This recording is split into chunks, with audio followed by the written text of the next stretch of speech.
piece of advice you can give me for when I turn up at my station? Yes, Tara, there is. That's make sure you put as much money as you can away in your superannuation, and make sure you have adequate death and disability cover and partial and permanent impairment coverage, because policing is basically a contact sport. If you do the jobs that come your way in policing, 90% of the time, somewhere along the way, you're going to be injured. Whether they're going to be serious injuries or not, I don't know. I didn't have enough death and disability or total and permanent disability insurance. So when my injuries got to a point where I couldn't work as operational police officer anymore, I was pensioned out because of my disabilities, and I ended up, now I'm on a pension of about $690 a week. So I'm trying to live on $690 a week, and my wife's working 40 to 50 hours a week to make up for the loss. So what that meant was I had to go back to doing some form of work to top up our kitty. So I've been working in retail for the last couple of years, and it's pretty tough. Like, I can't really go back to a full-time job because I have serious neck injury, serious back injury. My right knee's been replaced. My left knee will need replacing sooner or later. I need an operation on my neck again, and I got PTSD and anxiety, as a lot of police do get. So yeah, if I was a horse, they'd shoot me as easy as that. Boing. I'm living in a wrecked body, all caused by policing. But that's life. That's just the way a cookie crumbles. But what I'm saying to you is, you can benefit by what's happened to me, by me saying to you and all the other young constables, please, please, please, please, and don't think it's never going to happen to me, because I never thought it was going to happen to me either. I thought I was in the police for the next 50 years. I thought I'd end up a chief superintendent or something. And then all of a sudden I get injured. And then when you get one injury, they seem to compound on top of each other, and they all start bringing you down. And because I was never afraid of going forward, sort of thing. Like, if there was a job going, I'd be one of the first ones in it, regardless of whether a police officer had been shot and the fellow was still shooting or whatever. I'd be the first one there. Big accidents, first one there. Big domestics, first one there. All good at the time. I'm thinking to myself, I'm doing the right thing by the police force. I'm doing the right thing by the community. I'm doing the right thing by me. I'm being this superstar, sort of like do anything police officer. But then, when push comes to shove, now, I've got about, I think it's about $690 a week pension for being partially and permanently disabled. Now, I am allowed to make a couple of $100 a week extra to supplement that, but even that doesn't work, and it's not working at the moment because I'm off work after I had my back operated on 5 weeks ago. So I had a L3, L4 laminectomy decompression caused by an accident I had at work in the police. But what I'm trying to say to you is, not what's bad about me, what I'm trying to say to you people is, make sure you put as much money as you can afford to put in your super. That way you have a nice nest egg at the end. But please, please, please, make sure you have death and disability cover.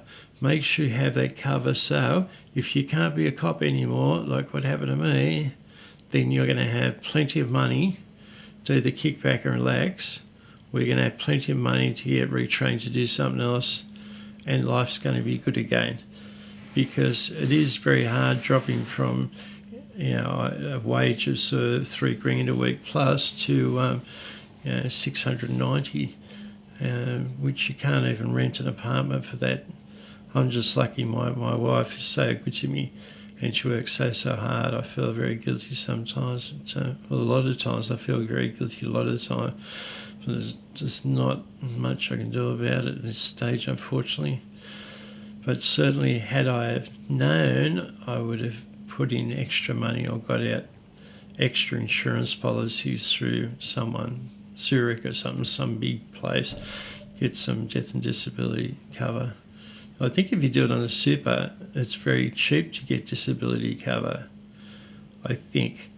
But maybe you should ask your financial advisor about that, because if you need it, it's going to be fantastic. And that is truly the best bit of advice I can give any police officer. Please make sure you have disability cover. Make sure if you can't be a cop anymore, you're going to be cashed up for the rest of your life.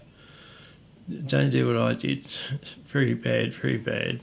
But the thing was, I didn't know. No one had told me. Like, I take insurance out on everything I've got.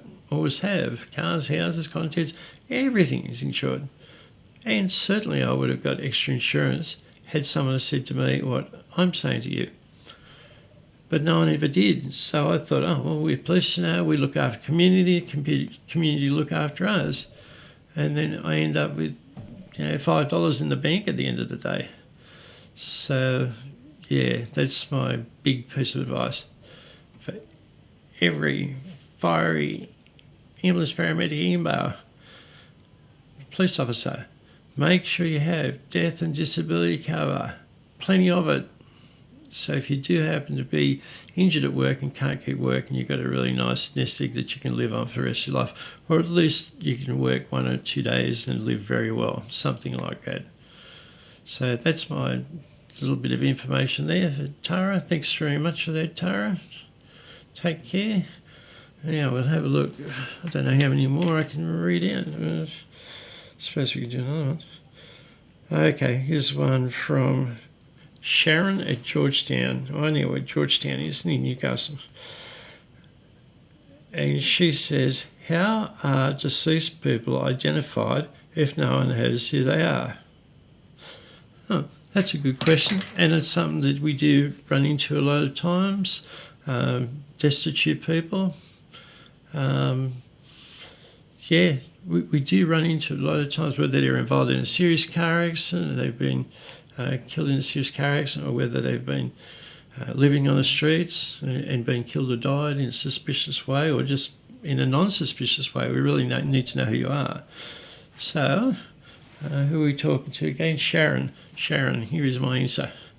First off, someone like myself will go to the morgue and take some fingerprints off them. Okay, so we can take fingerprints to identify them. Then when I've got those fingerprints, I can go straight back to the police station and see my fingerprint expert, who sits down looking and comparing fingerprints all day long. And he can then run them on the NAFIS system, which is the national system for fingerprint identification. So it's owned by everyone. I think, we all put in a bit of leasing money, the state's NAFIS. So he puts it through the NAFIS system and it'll come back with a hit. If it comes back with a hit, then he'll immediately check that is the person we have up in the morgue.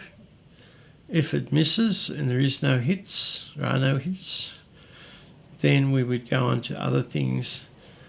Providing someone has got some idea that they maybe know who it is, then we can go on to dental records, if we can check dental records against the person. So we can go to their dentist, get his records, take the jaw or whatever, photos, whatever, x-rays, and take them to a forensic dentist, who can then have a look at the dental work and see if it lines up with the person. That's the number 2 way. The third way is DNA. So we can take DNA from the deceased person. We can match it up with one of his living relatives, or we can match it up with a scene. So if we know where he's lived, and people can say, yeah, Joe Blow lived there. What's he look like? Oh, he's got a beard and a tattoo of a face on his cheek. Oh, okay. And that's all who lives there? Yeah, that's the only person who lives there. So then we can go into his house and we can take, say, a toothbrush or a razor, shaver, things like that, bag them, send them away to the analytical laboratory and see if they can match the toothbrush at where this fellow lives to the person in the morgue.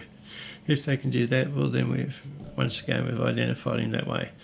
So a few different things there. I suppose the most popular one would be fingerprints. There's a lot of people who got fingerprints on file. They're nice and easy to do. Just take a couple of fingerprints down to the morgue, bring them back.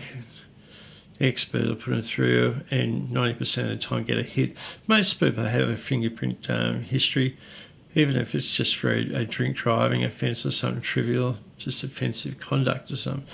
I've got my fingerprints on file. I've been matched a few times too, mainly because I've worked those different crime scenes and sometimes fingerprints hang around a fair while. So, I always worry about that. Didn't want to leave my fingerprints behind, but I did get caught out a couple of times as some of my fingerprints matched up to my own. So, yeah, that's the answer to that one. Nice and easy. I hope that helped you out. Last question. It's getting very tiring, actually. This is most work I've done all month. No, it's not. Nearly. Yeah, it is. The last question is from Dana at Tamworth. And she said, how did you like shift work? Yeah, I love shift work. I didn't like day shift. Day shift, 7 a.m. till 3:30, just yuck, in the middle of nowhere. 4 a.m. start, yeah, love them. 4 a.m. to 12:30 p.m. Fine, love it. 5 to 1:30, yeah, in there, 5 to 1. My favourite shifts were probably 8 to 2 or 8 to 4, 8 to 8 if we did 12-hour shifts, 8 p.m. at night till 8 in the morning. Good shift. I come alive after midnight. Midnight comes and I'm alive. That's exactly how I look too. I got ADHD, so as you might be able to tell, that I can't sit still. After midnight, I come good, and I still come good after midnight. That's the trouble every night. So I worked a lot of night works because no one else wanted to work in night shifts. I thought they were fantastic because, number one, working at a chief superintendent's station, during night work, there's no chief superintendent, so you're not going to get picked up if you had your shirt hanging out or something like that. So, yeah, hardly any supervisors, which is good. Well, sort of. I'm not being mean now, but no, I'm just saying. It's not that we ever did anything wrong. It's just saying, a bit more laid back and night work. And we had a huge area to cover too, so we could cover from the main station I worked at probably 160 kilometres all ways. So huge area. So yeah, we go up the coast road, drop in at a police station there, a major police station, have a cup of coffee and a chat to the local guys there, have a bit of a scam around through their town, see if we get a drink driver. Probably keen, back to their place, have another cup of coffee. Night work evolves around coffees and chocolate bars. Hence now why I'm 35 kilos overweight. I'm trying to get it down. I'm trying really hard to get it down actually, but who knows? That's another story.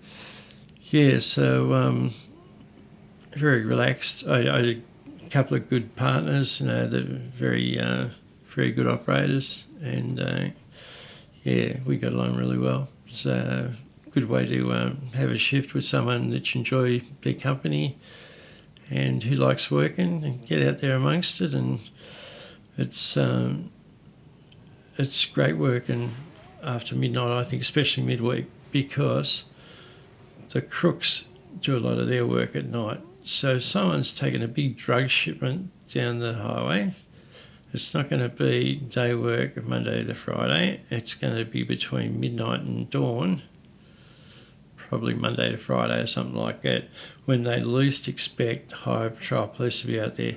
Because it's a fact, higher patrol police, for some reason, don't like working after midnight. I don't know whether they're scared of the dark or something, but they just don't like working after midnight. So I was glad though, because I could do all the work after midnight, take all their shifts away from them. So it's fantastic, do me down the ground. Still now, like if I was thinking about maybe becoming an Uber driver or owner, and then I thought I could do it from 11 at night till 8 in the morning because I'm just alive during that time.